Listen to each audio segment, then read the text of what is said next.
به نام خداوند بخشاینده مهربان. بیننده های محترم برنامه فطر، السلام علیکم و رحمت الله و برکاته.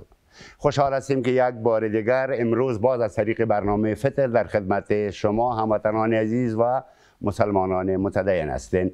از خداوند بزرگ استعداد داریم طاعت‌ها و عبادت‌هایتان به درگاه کبریایی خود قبول بفرمایه و امیدوار هستیم در این ماه طاعت و عبادت، در این ماه مغفرت و بخشش، در این ماه رهایی از آتش جهنم هم طاعت و عباداتتان به وجه احسن انجام داده باشین و هم بتانین در این ماه از آن هموطنانتان که مستمند هستند، ناتوان هستند دستگیری بکنین، یاری بکنین و تا میتونین اونها را کمک بکنین تا خداوند پاداش این کار نیک و خیرتان بدون شک چند برابر دادنی است. خداوند خود میفرماید روزه رمضان ماه من است و پاداشش نیز نزد من است. خب امروز باز در برنامه فطر مهمانان عزیزی داریم. اولین مهمان گرانقدر که داریم محترم عبدالمجید جواد هستند. اینا مسئول روابط و پروژه بنیاد خیریه نصیر احمد هستند. در پهلو اینا قاری صاحب دیگری داریم به نام قاری صاحب عبدالرب ایوبی که برای ما و شما آیات متبرکه قرآن عظیم الشان تلاوت خواد کردن و لحظاتی که نزدیک آذان میشیم، آذان افطار، آذان هم خواد دادن انشالله. اولتر از همه لومړی د هر څه نه تاسو ته ښه راغلی وایم ښاغلی عبدالمجید جواد.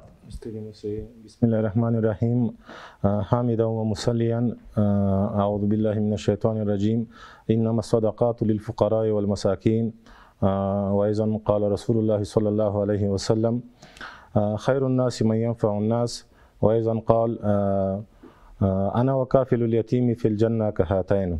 عبدالحی صاحب تاسو ته او تاسو د دې مبارکې برنامې ټولو تنظیمونکو ملګرو ته او تاسو د چینل د لارې ټولو هغو لیدونکو ته چې په ژوندي بڼه منګینی او یا هم وروسته دا برنامه ګوري ټول ته سلامونه او احترامات وړاندې کوم. ډیره مننه چې موږ ته دعوت راکړ.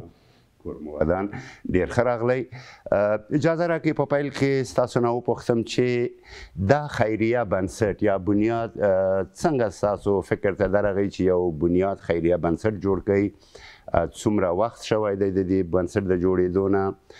هغه فعالیتونه چې تاسو ترسره کړي دي که موږ ته مهرباني وکړئ ګرانو لیدونکو ته یې معرفي کړئ او بیان یې کړئ.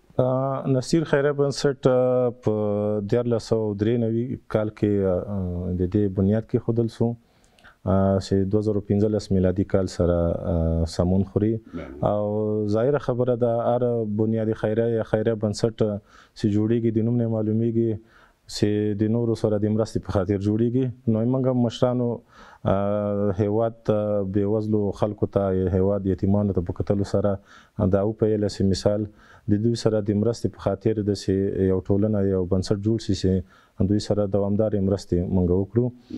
نو د نصیر خیریه بنسټ لومړیتوب هغه یتیمانو ته ده چې په دې برخه کې موږ ډېر فعالیتونه الحمدلله کړي دي او په ډېرو ولایتونو کې موږ فعالیتونه کړي دي.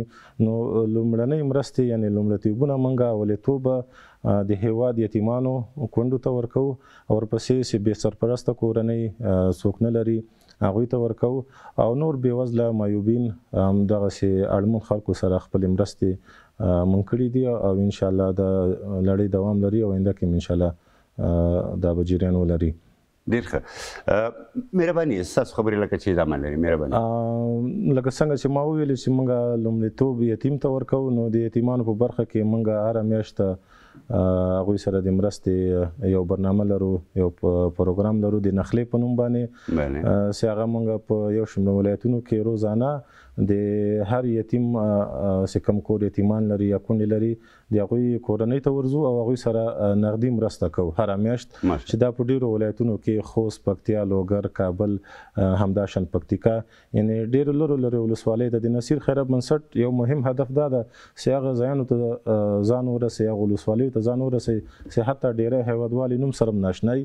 نو موږ تر ګیان ولسوالۍ پورې ځو، د پکتیکا تر خوست، د خوست لرې پرتې ولسوالۍ. نو نخلې پروګرام کې موږ تقریبا 1530 دقیقې حساب چې موږ دا دا کونډې یتیمان او د کومو یتیمانو چې کوم کافلي د هغوی خیال ساتي ترې یا بل د کور غړی کفیلي د هغوی بچو ته موږ کومک کوو. موږ په دې پروګرام کې د نخلي پروګرام کې تقریبا $100 د کونډې په سر هره میاشت ورړو خپل کور ته نغدي او 15 د یتیم په سر مطلب کور کې که 15 یتیم نو هر یتیم ته $15 هغه حساب ورکو او هم هغه کس ته چې د دغه کورنۍ کفیلي کفالت کوي د یتیمانو د هغه بچو ته بیا موږ $15 ورکو تر څو هغه د یتیمانو په کفالت کې د هغوی په ساتنه کې تربیت کې څه کموالی رانشي. او که چیرې په دغه پروګرام په جریان کې کوم کونډه خور واده وکړي نو موږ دا لړۍ د مرستې بیا پې بندوو نه بلکې نورې مو سره دا مرسته زیاتو $1.5 ته یې رسوو. نو فی الحال کونډې او یتیمان ټول مجموعي 511 تنه دي او امید لرو موږ هڅې روانې کړي دي چې دا نورو ولایتونو ته هم وغځوو او د هېواد ډیری یتیمان د خپل کفالت لاندې راولو. ماشاءالله الله دې تاسو ته توفیق درکړي، خدای دې زیات بریالیتوبونه ستاسو په نصیب کړي. که ستاسو اجازه وي زه به اوس ښاغلی قاري صاحب راوغواړم خپرونې ته، موږ او ستاسو سره به په ګډه انشاءالله بیا سره خبرې وکړو. بیننده‌های عزیز، در این لحظات میخوایم از محترم قاری صاحب عبدالرب ایوبی تقاضا کنم احترامانه روی استیج بیاین، چند کلمه با اینا حرف میزنیم و بعد از این واضح است که آیات متبرکه قرآن عظیم الشان برای ما شما تلاوت خواد کردن. مانده نباشین. خوش آمدین. بفرمایید اینجا. بخنه غواړم تاسو سره قاری صاحب مایک نزدیکتان بگیرین. امیدوار هستم که خب اول برید خوش آمدید میگم قاری صاحب عبدالرب ایوبی، مانده نباشید. عرض ادب و احترام دارم خدمت مجری موفق برنامه و خوشکلام برنامه و مهمان عزیز این برنامه ما. انشالله که جور و صحتمند و سرحال باشین و امیدوار هستم که روزه ماه مبارک رمضان را تا عیدم به خیر و خوبی و با برکت سپری کرده باشن و ایام باقی مانده این ماه پربرکت را انشالله که از سر هموطنان عزیز ما و از تمام کافه ملت مسلمه جهان انشالله که بخیر سپری شود. امیدوار هستیم. از خداوند میخواهیم که طاعت و عبادات شما و جمله مسلمین به درگاه کبریایی خود قبول بفرمایه. ماه مبارک رمضان یکی از فضیلت‌های بزرگش این است که در این ماه مبارک قرآن عظیم الشان نازل شده. خوب است که در این لحظات با صدای قشنگ و دلانگیزتان چند آیه متبرکه قرآن عظیم الشان تلاوت بفرمایین تا نور و صفا و برکت هم به برنامه ما ببخشین و هم از طریق برنامه ما این نور و صفا و ابهت راهی خانواده های محترم انشالله در خدمت هستیم. بفرمایید. اعوذ بالله من الشیطان الرجیم.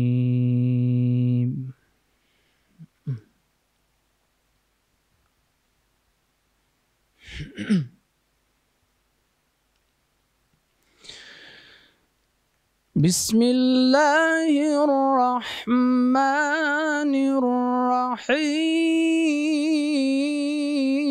الرحيم.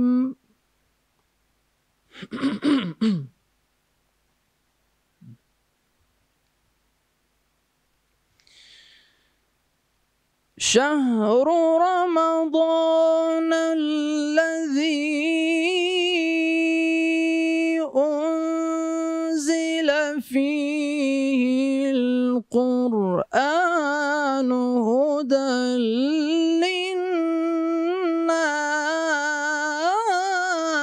للناس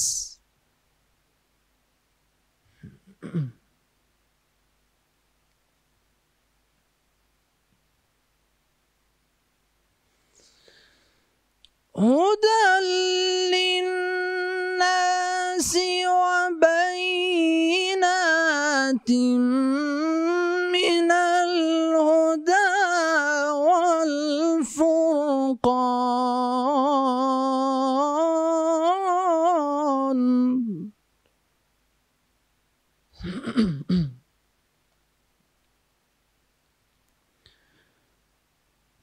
فمن شهد منكم الشهر فليصم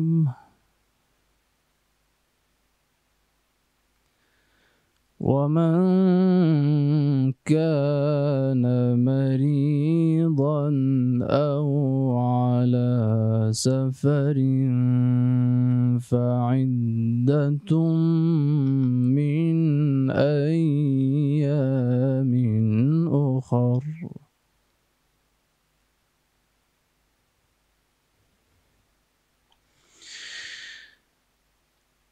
يريد الله بكم اليسر ولا يريد بكم العسر ولتكملوا العدة ولتكبروا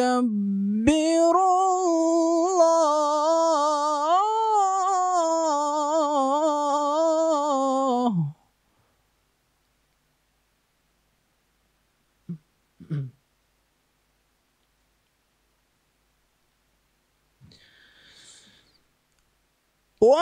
ولتكملوا العدة ولتكبروا الله على ما هداكم ولعلكم تشكرون.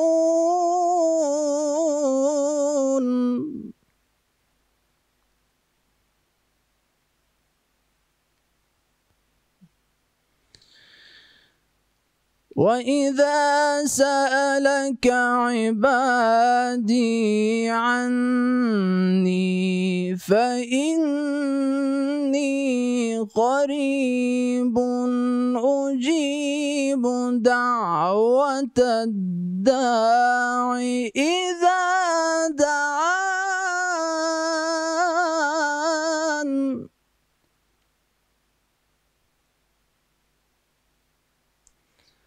أجيب دعوة الداع إذا دعان.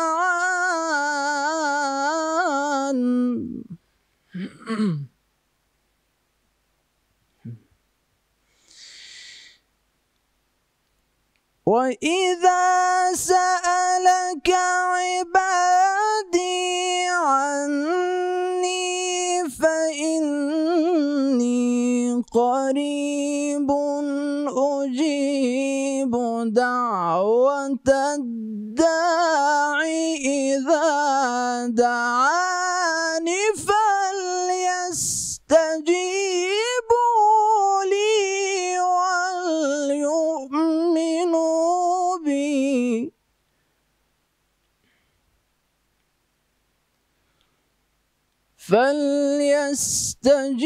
فليستجيبوا لي وليؤمنوا بي لعلهم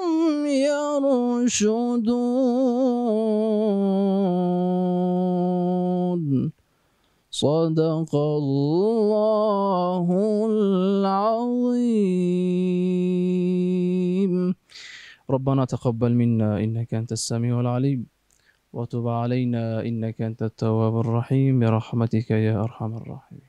جزاک الله ماشاءالله. ان شاء الله قاری صاحب حرفای دیگه هم با شما داریم در خلال برنامه خود گفتیم.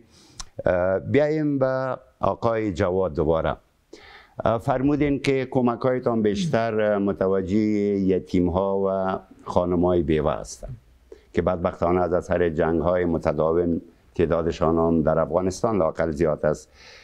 چگونه تثبیت میکنین؟ چگونه سروی میکنین در ولایات مختلف و چگونه تثبیت میکنین که اینها مستحق هستند؟ چرا شاید تعدادشان زیاد باشه؟ بله، لکه څنګه چې تاسو ویلي افغانستان کې اوږدمهاله جګړه بلکې جګړې تېرې شوې دي، د کونډو یتیمانو تعداد بیخي زیات ده. نو موږ د سروې خپله د بنسټ له طرف هم خپل ټیم لرو چې هغوی ساحې ته لیږو او سروې کوي، پوښتنې کوي، د هغوی د کور احوال معلوموي. نو چې کله یتیم خو حتما چې یتیم مستحقي، خو بعضې بیا داسې یتیمان چې کار روزګار جوړي یا مشران ورونه لري یا تره لري یا په وراثت کې ورته یو څه پاتې هغه رواني. نو موږ هغه چې بیخي هېڅ نه لري هغه ځان سره رجسټر کوو، ثبت کوو. او بعضې بیا سروې د شهدا او معیوبینو چې کوم وزارت د موږ تاسو د افغانستان د هغوی سره په هماهنګۍ چونکې هغوی سره د هیواد ټول یتیمان کاغه هر قسم یتیم د عام یتیم د طالب یتیم د یا د نور یتیمان دي هغوی سره هر ډول یتیمان صف دي او بې توپیر الحمدلله د امارت پر راتګ سره ټولو سره بې توپیره مرستې کیږي نو د هغوی په هماهنګۍ سره موږ خپل لیست برابرو بیا سروې کوو او هغه مستحق یتیمان ځان سره نیسو. ډیر عالی. بیننده عزیز وقتش هست که یادآوری بکنیم از دو سه نهادی که برنامه فطر یا در حقیقت از طریق برنامه فطر ما هر روز یا هر شب 2 خانواده بعضا 4 خانواده نظر به موادی که میرسه کمک میشه. در آغاز عزیزی بانک و بنیاد عزیزی که طی چندین سال در سراسر افغانستان هزاران تن از هموطنان مستمند ما و شما را کمک کرده، از جمله اعمار 300 واحد مسکونی برای زلزله زدگان اخیر شهر هرات است که حدود 200 میلیون افغانی هزینه برداشته. در پهلوی ازی آن عودت کنندگان منطقه تختپل ولایت قندهار و عودت کنندگانی که از طریق مرز ترخم وارد افغانستان میشن، برای از اونها هم مواد غذایی، بسته های مواد غذایی به ارزش 300 میلیون افغانی را توزیع کرده. در این بسته های مواد غذایی آرد و گندم و لوبیا و روغن و بوره و اقلام دیگه مواد غذایی شامل هستند و در ماه مبارک رمضان جاری نیز 20,000 بسته مواد غذایی را در سراسر افغانستان برای مستحقین کمک میکنند که خداوند اجرشان را بده.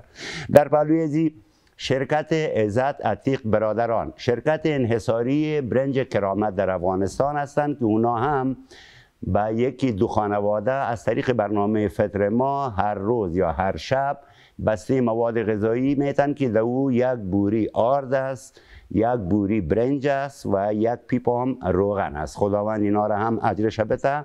و یاد میکنیم و تشکر میکنیم از رستوران پرایم استیک که هر شام سفره افطاری برنامه فطر ما را، مهمانان ما را و همکاران عزیزی که کت ما در این برنامه سهم میگیرن این سفره را آماده میسازه. بسیار زیاد تشکر از رستوران پرایم استیک.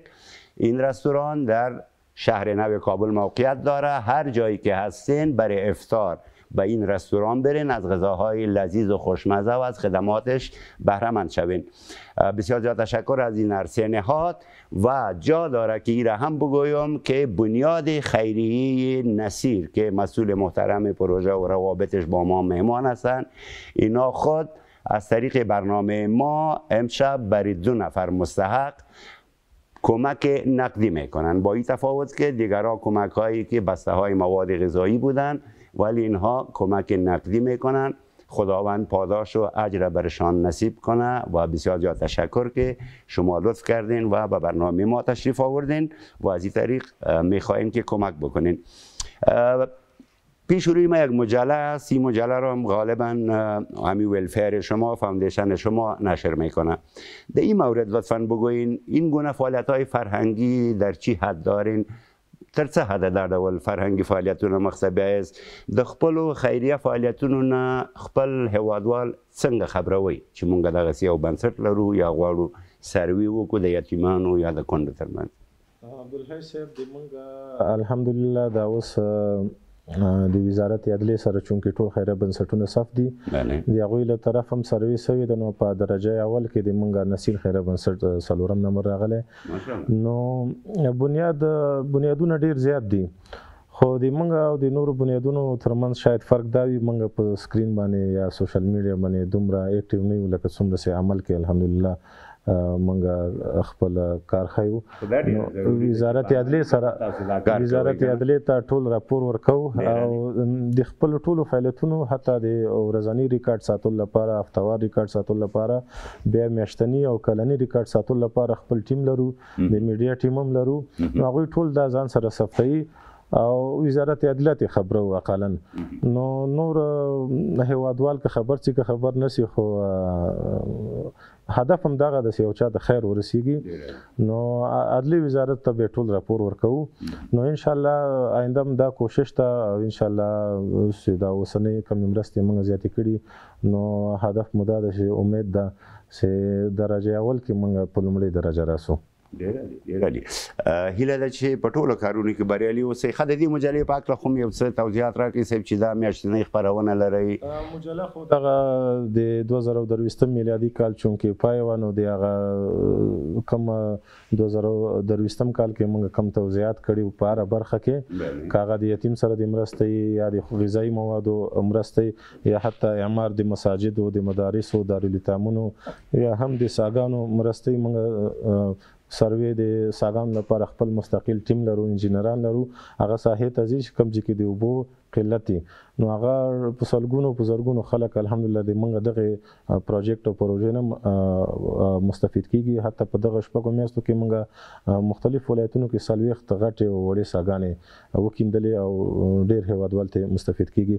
نو دغه د 2023 کال هغه خلاصه موږ راټوله کړه چونکې مجلې شکل هم ورکړه چې بعضې نیم خلک ترنه مستفید شي. ډېر عالی ډېر عالی. قاری صاحب یک سوال میخواستم اینال از خودت کنم که نگویی من ماندم به حرف سخن.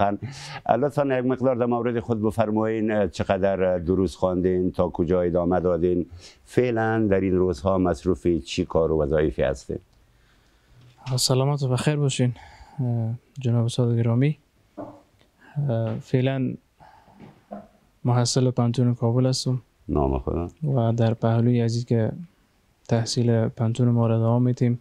دیگه برنامه های قرآنی از قبیل تدریس قرآن، تدریس تجوید و عملی و نظری و صوت و لحن قرآن و همچون برنامه های نه تنها در ماه رمضان که بلکه در ماه رمضان بیشترش کردیم، در ماه های غیر از رمضان هم مظهر خدمت برای خواهرها و برادرای هموطن ما میشیم و ما الحمدلله حافظ کل قرآن هستم و در سن تقریبا 14 سالگی حفظ قرآن را تکمیل کردم و از دارالعلوم عربی کابل فارغ هستم و الحمدلله توانستیم که در مسابقات قرآنی از هر نهاد و از هر بخشی که دایر می شد و اشتراک کردیم، رسمی و غیر رسمی، دولتی و غیر دولتی. الحمدلله در اکثریت توانستیم که به مقامات عالی چون اول و دوم نایل بیم. ماشاءالله. و مسابقه اخیری ما که فعلا سال 403 تاریخ 6 است یا 7 است. بله. سال قبلی 402 الحمدلله در یکی از مسابقات سطح افغانستان که از طرف وزارت حج و اوقاف و ریاست امور خراب برگزار شده بود، الحمدلله توانستیم که مقام اول نهایی شویم. بسیار عالی. نام خدا نام خدا. حرف سر قرآن عظیم الشان بود. واجب است، مستحب است در هر حالتی که یک مسلمان قرآن عظیم الشان نه تنها بخوانه بلکه در معانی و مفاهیمش هم تا میتونه دقت بکنه و کوشش بکنه که مفاهیم دریابه.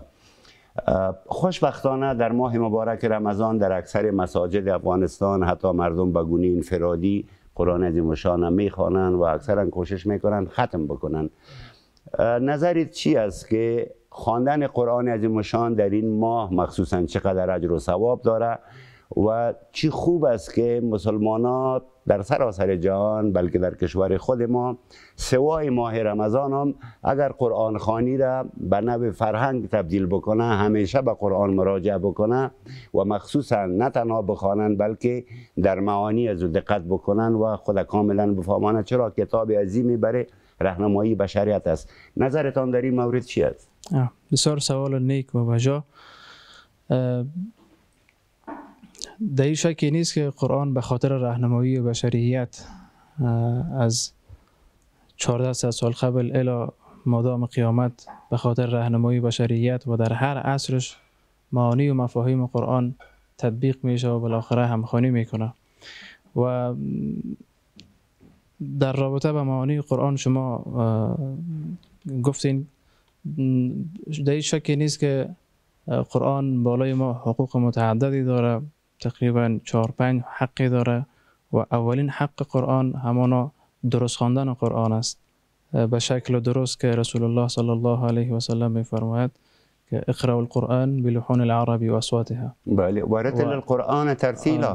دقیقاً آیت صریح قرآن است که الله متعال در آیت 4 سوره مزمل می‌فرماید اعوذ بالله من الشیطان الرجیم بسم الله الرحمن الرحیم او زد علیه ورتل القرآن ترتیلا. بله. پس بنان خیلی احادیث دیگه ای است که ما امر شدیم تا اینکه قرآن را به لهجه عربی بخوانیم و در جای دیگر رسول الله صلی الله علیه و آله می‌فرماید که اقرأ القرآن کما انزل، یعنی شما قرآن را بخوانید طبقی که نازل شده، قسمی که نازل شده.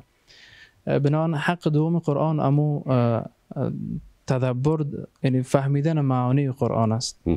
یعنی مثلا کسی که معانی و مفاهیم قرآن را بلد است، او بسیار خوب میتونه قرآن را در زندگیش نقش بده، بسیار خوب میتونه که قرآن را در زندگیش به عمل پیاده بسازه. بنان کسایی که از معانی و مفاهیم قرآن درک ندارن، نمیفهمن، قرآن میخوانن، یعنی نور قلبهایشان میگرده، اما قسمی که بعد یک تحول در زندگیشان ایجاد بکنه و یک تغییرات در زندگیشان ایجاد بکنه تا به سوی پیشرفت ترقی باشن، والله اعلم که امکان داره یا خیر. و در خلال این حقوق قرآن گفتم میتونیم که حق دیگر قرآن همانا عمل به قرآن است. طبعا وقتی که ما قرآن را درست بخوانیم و از معانی و مفاهیمش بلد باشیم اما در زندگی ما پیاده نکنیم، هیچ کدام سودی نداره. معلومه. قرآن به خاطر عمل است، دقیق. نه فقط به خاطر تلاوت. دقیق. متاسفانه فعلا در سراسر جهان میبینیم کشورهایی که ممالک اسلامی که بالاخره مشکلات و نابهنجاری‌هایی که سر راهشان است، نظریه می است که از قرآن دور شدن، از مفاهیم معانی قرآن دور شدن. اگر به قرآن تمسک بجوین و واقعیت کامل وارد دین شوند، قسمی که ما از زمان صحابه ها خبر داریم از فتوحات حضرت عمر رضی الله عنه در زمان خود رسول الله صلی الله علیه و سلم که غزوات صورت گرفت، در زمان حضرت عمر، ابوبکر صدیق رضی الله عنه و حضرت عثمان و بالاخره دیگه خلیفه های مسلمانی که فتوحات صورت گرفت، اونا ایمان و یقین کامل به قرآن داشتن و هر آن طبقی که قرآن دستور میداد و رسول مقبول ما صلی الله علیه و سلم دستور میداد، اونا عمل میکردن و در هر فتوحاتی، در هر غزواتی پیروزی نصیبشان میشد. یعنی اگر عمل به قرآن خدای نخواسته کسی در زندگیش نداشته باشه، یعنی قرآن در مجموع در زندگیش نقش نداشته باشه، او زندگی ناکام و خار است. و در مرحله اخیر رساندن قرآن است، رساندن پیام خدا بر مردم که اولین پیامبر این کتاب و آخرین پیامبر این کتاب رسول الله صلی الله علیه و سلم می باشه و علما ورثه انبیا که هستند، یعنی به معنی از این است که راه دعوت پیامبران را پیش میبرند و هر آن پیامی که در قرآن از طرف خدا ذکر گردیده است بنان به مردم برسانند و بالاخره حق اخیر قرآن نمی است که پیام خدا یا حداقل تعلیم لفظ قرآن، صوت قرآن را به مردم برسانند. و چقدر خوب است که ماه رمضان ماه قرآن است و ما در یکی از روایات از سلف صالح روایت میکنند که در مجموع همه علمای کبار جهان اسلام فعلا هم انشالله که از در سابق روایت میکنن وقتی که رمضان میرسید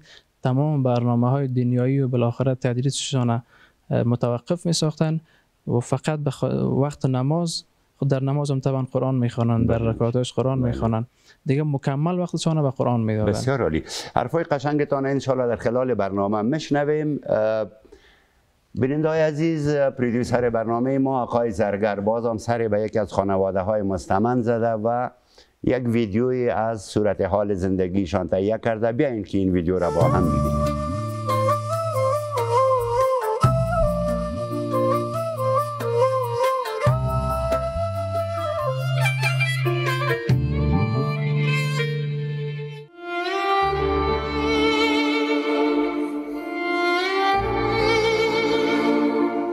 من چطور زنده باشم که اولاد من از بی‌تداوی قرار تو بمانه.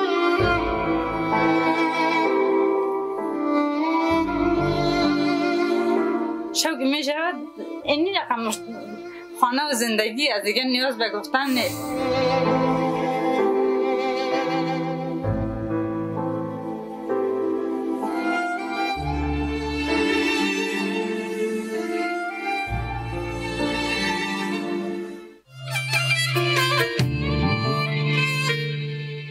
بسم الله الرحمن الرحیم. سلام و درود خدمت تمام بیننده های عزیز. امید که جور و صحتمند و لباس عافیت بر تن داشته باشید. باز هم به پایان رسیدن 16مین روز ماه مبارک رمضان رسیدیم. 14 روز بر خداحافظی این ماه مبارک مانده است. کم کم این ماه از نزد ما شما خداحافظی میکند. خوشا بر حال آن شخصی که در این ماه مبارک رمضان طاعات و عبادات الله متعال را بیشتر میکنم. باز هم شما را خوش آمدید میگیم به یک گزارش بیرونی از خانواده نیازمند. فعلا هم در کنار یکی از خانه هایی که خانواده زیر خط فقر زندگی میکنن هستیم. بیننده‌های عزیز تا آخر گزارش با ما محمد فیصل زرگر از تلویزیون جهانی یک باشید.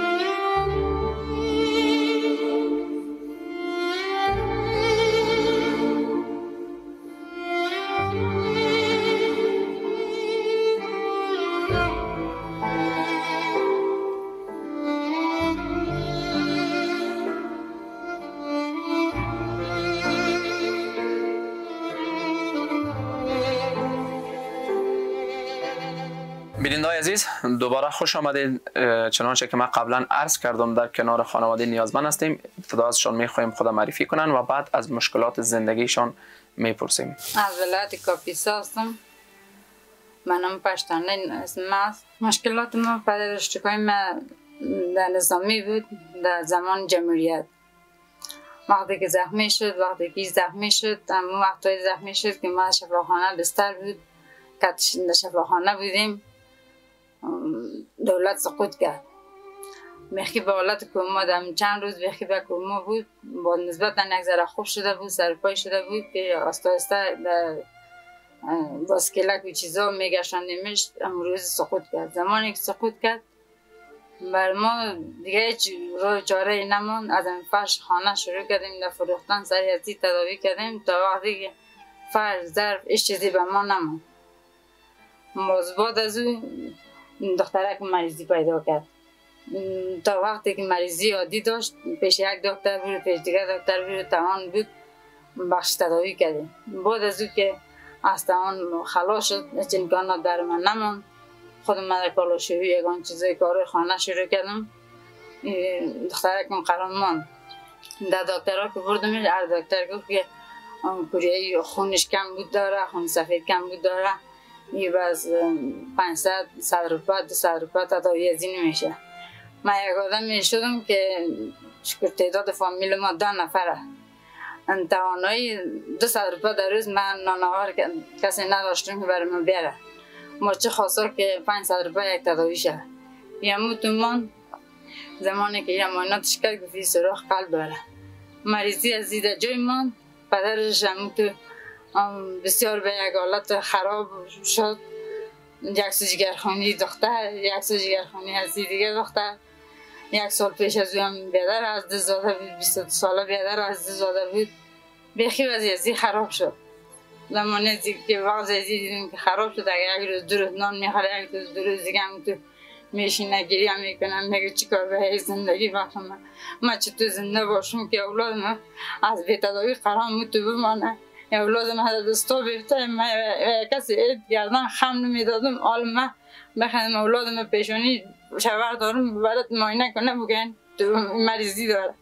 بابا سپردش به خدا دلش مرد دلش ما تا امروز ایشان حالا هیچ چیزی دیگه هم توانایی ولاد بخش من نمانده. دین روز پری روز از همشیرهشه شوهرش مرد. من برش گفتن ندانستم. همون تو دلش تنگ بود که من خواب میبینم بیادر من خواب دیده میرم. گفتم چه قسم حالا تو رو ببرم، چه قسم تو یک اعصابش خراب و مشکلات عصبی پیدا کرد. هر دو پایش هم اوگار سرش هم اوگار شد. روزگار زندگی هم به این رقم. او جگه که رفت تا که ملاجی بود گریه کرد گفت پیش از این من باید نمیردم. گفتم خود چیزی که از طرف خدا باشه نگویم گپم نگو شکر به همی حالت نمیکشم که همسایه سر ما هستی. بازم تو هستی که در خانه از امی اشتکار کمیازه داره میکنیم و میخیدیم اون طرفی دارم میرم یک لقمه نان بخش هزیان میرم. اگر شو نان نیافتن نمیتبلا روز نان نیافتن، اگر روز نان نیافتن شو نان نیافتن. این مشکلات زندگی دیگه اینی با قسم تلخ اشتهار بخش من. یعنی یک تا کسی تو نشد که دست من بگیره نمی قدر کمک شد، همین قدر ده وکیل ده همین ملای مسجد ده همین مردم ها کمک شد. هر جایی که همین تذکره من دادم گفت که نه باش زنگ میدیم، باش زنگ میدیم. تو امروز یک بنده خدا پیدا نشد که همین دست من بگیره بگه که اگه در مسجد رفتم گفت حال لیست پوره شده، اگه در پیش وکیل رفتم گفت حال لیستای ما پوره شده. یک روز رفتم در نهایت تا علاج من بود چیغ زدم، گفتم واه به این نه، واه به این کمک، واه به این عدالت، خدا وکیل تا بگیره، خدا وکیل تا بگیره که ما به این رقم هستیم. کسایی که بلند منزل دارن، 2 دانه 3 دانه موتر پشت خانه‌شانه، بعضی کمک طاقت داره. من در یک خانه ویرانه هستم که شب من روز میشه، روز من شب میشه، شب که میشه این رقم خانه و زندگی از دیگه نیاز به گفتن نیست.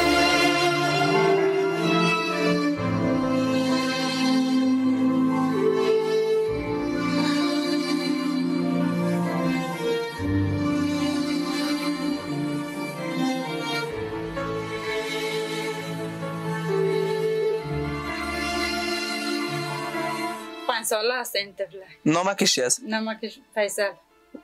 نامکش فیصل؟ بله. نام پسرانه سرش مانده؟ بله. چیز کردیم دور از این باشه یک طفله که دیگه ایمه در 40 روزگی و همین تکلیفه از بین را باز به همون خاطر گفتن نامش تغییر بده. زیاد تداوی سریعی که خوب نشه گفتن نامش تغییر بده، نام برش نشه. دکترها چی میگه به سراغ خلب از اینا؟ شفاخانه بردین؟ شفاخانه اون شفاخانه بردش. همین یک دوست ما یعنی معاینات شدید گفت زمانی که اینی هستم معایناتش. معایناتش همی هست؟ اون هستم معایناته. اون گفت زمانی که در چیز برام اون 5 ساله 6 ساله شدم توانایی عملیات پیدا کرد، باز سرمیاش در قرعه کشی نامتان میبره به عملیاتش کنی. یا کسی توان تا شهر رفتن تا سینمای پامی رفتن نداشتن نباشه و چه خاصه دیگه چیز.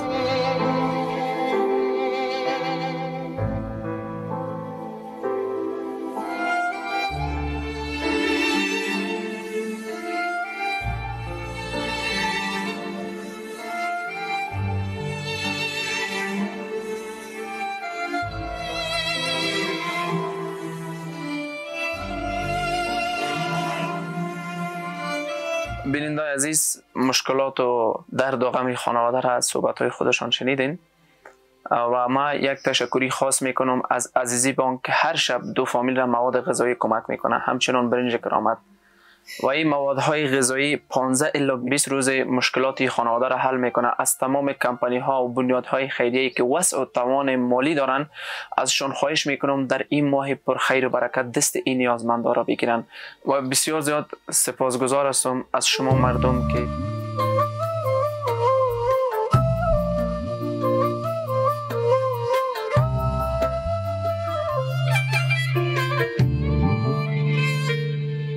ذهب الظمأ وابتلت العروق وثبت الأجر إن شاء الله. الله أكبر الله أكبر.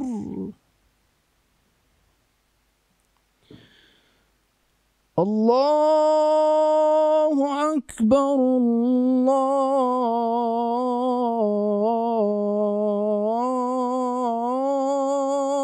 الله أكبر. أشهد أن لا إله إلا الله.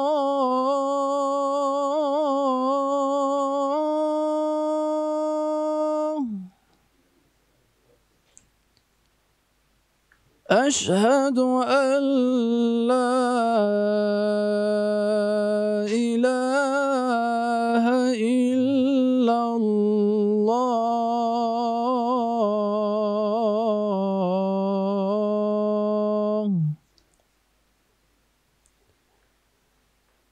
أشهد أن محمدًا رسول الله.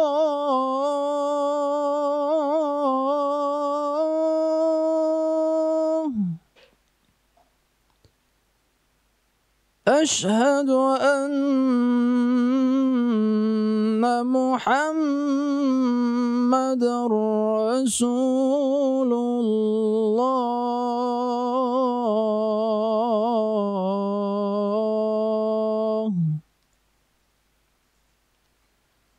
حي على الصلاة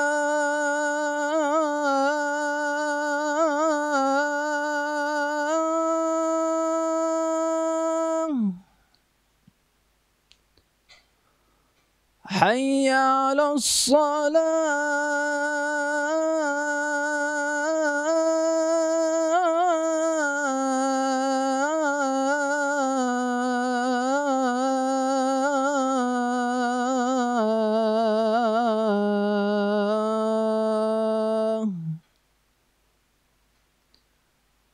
حي على الفلاح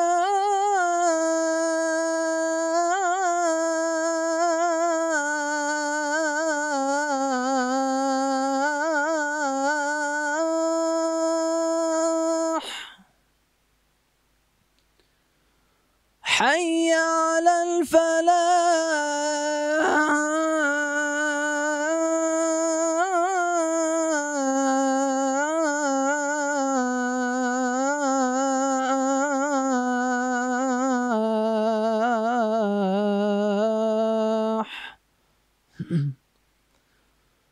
الله أكبر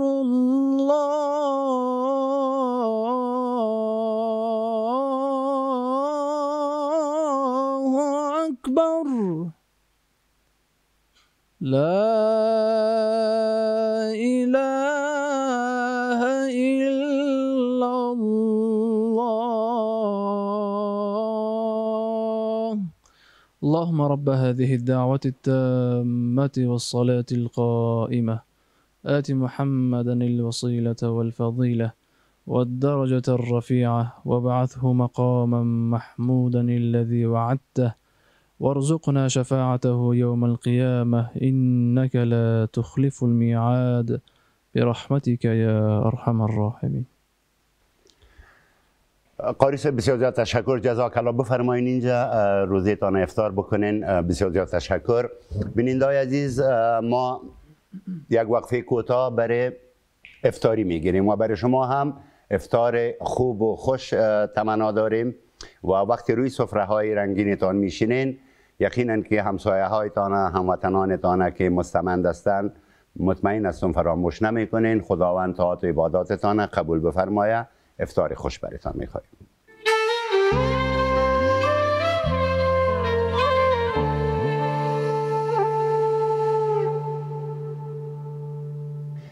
بله و خوش آمدید میگیم به ادامه برنامه فطر. در حقیقت در آخرین دقایقش هستیم. جا داره که از بنیاد خیریه نصیر در نصیر خیریه بنسط نیافزال بیا دیر زیاد مننه. بسیار زیاد تشکر از بنیاد خیریه نصیر که امروز از طریق برنامه فطر ما به دو خانواده کمک نقدی میکنن و خداوند اجرشان برشان بده و از خداوند میخواهیم تا در راستای خدمت به هموطنان خود بیشتر مصدر خدمت واقع شوند و از صحت و سلامت برخوردار باشند. به نام صفیه، مادر صفیه خانم کسی هست؟ بیا مادر جان، این یک سندک است، زحمت میشه ببخشی. ایره بگی مواد غذایی همه چیز خدمتت میتن. بسیار زیاد تشکر. پشتنک مادر، پشتنک شما هستین؟ بفرما مادر، یک دو قدم زحمت میشه. بنیاد خیریه نصیر به شما کمک نقدی کرده در پهلوی از که ما اون مستی مواد غذایی به شما میتیم. بسیار تشکر، لطف کردی. شکیلا مادر شما هستین؟ بیاین زحمت میشه یک قدم لطفا تا اینجا بیاین. بفرما. این مادری هم از طرف بنیاد خیریه نصیر کمک نقدی برگ ثبت توفیق درویش. خداوند به اونا اجرش بده و خداوند مشکلات همه ما و شما را رفع بگردانه. خب بیننده‌های عزیز، در آخرین دقایق برنامه فطر هستیم و یک بار دیگر از خداوند بزرگ استدعا میکنیم طاعت و عباداتتان به درگاه بزرگ کبریایی خود قبول بکنه و در این ماه مبارک رمضان از هموطنان خود، از همسایه های خود، از آنانی که مستمند هستند و نیاز به دستگیری دارند حتما با خبر شوین، دستگیری بکنین تا خداوند اجرش اجرش در هر دو جهان نصیب شما بگردانه. با همین امیدواری برنامه امشب فطر در اینجا خاتمه میتیم. فردا سر ساعت 5:30 باز با تقدیم یک برنامه دیگه فطر در خدمت شما قرار میگیریم. تا فردا 5:30 بجه دیگر همه را به خدای بزرگ و یکتا می سپارم. طاعات و عباداتتان به درگاه الهی مقبول باد. شب و روز بر همگان خوش.